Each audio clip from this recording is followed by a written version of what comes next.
శ్రీమాత్రే నమః. అందరికీ నమస్కారం అండి. ఈ వీడియోలో ఈరోజు పంచాంగ వివరాల గురించి తెలుసుకుందాం. 2026 మార్చి 14 శనివారం. స్వస్తి శ్రీ చాంద్రమాన శ్రీ విశ్వావసునామ సంవత్సరం ఉత్తరాయణం శిశిర ఋతువు పాల్గొన మాసం బహుళపక్షం ఏకాదశి తిథి. ఈ రోజు సూర్యోదయం ఉదయం 6 గంటల 14 నిమిషాల వరకు ఉంది. సూర్యాస్తమయం సాయంత్రం 6 గంటల 6 నిమిషాల వరకు ఉంది. ఈ రోజు ఏకాదశి తిథి ఉత్తరాషాఢ నక్షత్రం ఉందండి. ఏకాదశి తిథి ఈ రోజు పూర్తిగా ఉంది. ఉత్తరాషాఢ నక్షత్రం రాత్రి తెల్లవారుజామున 3 గంటల 10 నిమిషాల వరకు ఉంది. తదుపరి శ్రవణ నక్షత్రం వస్తుంది. యోగం వర్యాన్ ఉదయం 9 గంటల 14 నిమిషాల వరకు ఉంది. తదుపరి పరిగా కరణం భవ సాయంత్రం 6 గంటల 37 నిమిషాల వరకు ఉంది. తదుపరి బాలువ బ్రహ్మ ముహూర్తం తెల్లవారుజామున 4 గంటల 51 నిమిషాల నుండి 5 గంటల 39 నిమిషాల వరకు ఉంది.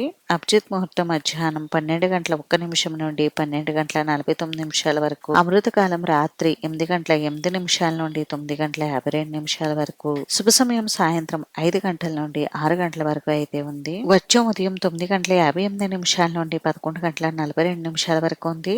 దుర్ముహూర్తం ఉదయం 6 గంటల 16 నిమిషాల నుండి 7 గంటల 51 నిమిషాల వరకు. రాహుకాలం ఉదయం 9 గంటల నుండి 10 గంటల 30 నిమిషాల వరకు.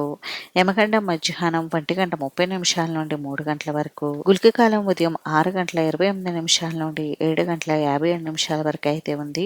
ఈ రోజు విశేషతలు వచ్చేసి ఈ రోజు పాప విమోచన ఏకాదశి అయితే ఉందండి.